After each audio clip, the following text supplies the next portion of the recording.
দ্বাদশ সংসদ অধিবেশন শুরুর 2 বছর 1 মাস 11 দিন পর বসছে ত্রয়োদশ সংসদের প্রথম অধিবেশন। এর মধ্যে গণঅভ্যুত্থান, নির্বাচন সহ নানা ঘটনা প্রবাহ নতুন সংসদকে দিয়েছে ভিন্ন মাত্রা।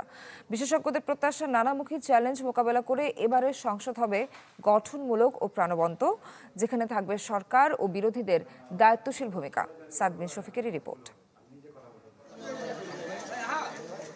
12 ফেব্রুয়ারি নির্বাচন ছিল যেমন বহুল প্রতীক্ষিত, এর মধ্য দিয়ে গঠিত সংসদের প্রথম অধিবেশনও ততটাই আলোচিত, যা বসছে বৃহস্পতিবার।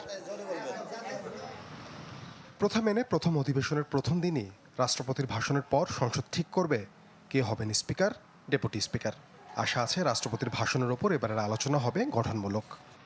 এবার আমি আশা করছি যে রাষ্ট্রপতির ভাষণের উপরে গঠনমূলক আলোচনা হবে। মানে সরকারি দল মানে যে সব প্রশংসা করতে হবে আর বিরোধী দল মানে সব সমালোচনা করতে হবে, আশা করছি সেটা হবে না। এবারে সংসদের একটি গুরুত্বপূর্ণ দায়িত্ব অন্তর্বর্তী সরকারের সময় জারি হওয়া 133টি অধ্যাদেশের বিষয়ে সিদ্ধান্ত নেয়ার। এর জন্য সময় পাওয়া যাবে 30 দিন। অধ্যাদেশগুলি প্রথম দিনে সংসদে উপস্থাপিত হবে এবং সংসদের তখন করণীয় দুইটা, বাতিল করতে পারে অথবা কিছু না করতে পারে। কিছু না করলে 30 দিনের মাথায় সব বাতিল হয়ে গেছে বলে গণ্য হবে। নতুন বাংলাদেশ গড়তে এলো জুলফিকার স্টিল। জুলফিকার স্টিল, ইস্পাত দৃঢ় অঙ্গীকার। তবে কিছু চ্যালেঞ্জও থাকবে এবারে সংসদের সামনে। সিনিয়র আইনজীবী ডক্টর শাহাদিন মালিক মনে করেন যে 2/3 নতুন সদস্য প্রথমবারের মতো সংসদে চৌহদ্দিতে পা রাখছেন, তাদের সংসদীয় চর্চায় অভ্যস্ত করতে হবে। সরকারি দলের ভূমিকাও হতে হবে দায়িত্বশীল।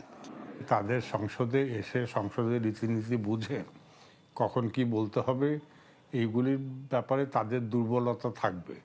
ওই জন্য হয়তো চ্যালেঞ্জটা হবে যে তাদের ওই ব্যাকগ্রাউন্ড অভিজ্ঞতা তার থেকে সেটা উতরে দেশের স্বার্থে কথা বলা। গেল 1.5 দশকের সংসদে বিরোধী দলের ভূমিকা ছিল অনেকটা অলংকারিক। সরকারের আইন নীতির সমালোচনা ছিল একরকম অনুপস্থিত। কিন্তু এবার সংসদে বিরোধী পক্ষের সক্রিয়তার মুখে থাকতে হবে সরকারি দলকে। সপ্তাহে একদিন অন্তত অপোজিশন ডে চালু করা উচিত, যাতে করে ওই দিনটিতে শুধুমাত্র বিরোধী দলই তাদের বক্তব্য রাখবে। তাছাড়া আরও বিষয়টি হলো যে পার্লামেন্টের কাঠামোতে অম্বুডসম্যান চালুকরণ বা সংসদ সদস্যগণের যে কোড অফ কন্ডাক্ট, আচরণবিধি নির্মাণ, এই বিষয়টি, এবং আরেকটি বিষয় এথিক্স কমিটি গঠন, এগুলো খুবই গুরুত্ববাহী। সরকার ও রাজনীতির এই অধ্যাপক বলছেন, এবারের অধিবেশনের শুরু থেকেই অনেকের নজর থাকবে সংবিধান সংস্কার পরিষদের সদস্য হিসেবে বিএনপির শপথ ও জুলাই সনদ ইস্যুতে দলটির অবস্থান বিষয়ে।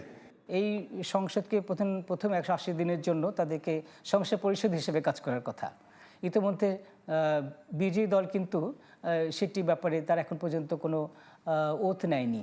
ফলে সেটা তারা জুলাই চার্টার বা জুলাই কনভেনশন সনদকে তারা কতটুকু আফল করবেন সে বিষয়ে একটা আশঙ্কা থেকে গিয়েছে। এছাড়া সংসদীয় কমিটিগুলো কতটা প্রতিনিধিত্বশীল হয় কিংবা অধিবেশন জুড়ে সরকারি আর বিরোধীদের রসায়নটাই বা কেমন হয়, সেদিকেই নজর থাকবে সবার। সাদবিন শফিক, চ্যানেল 24, ঢাকা।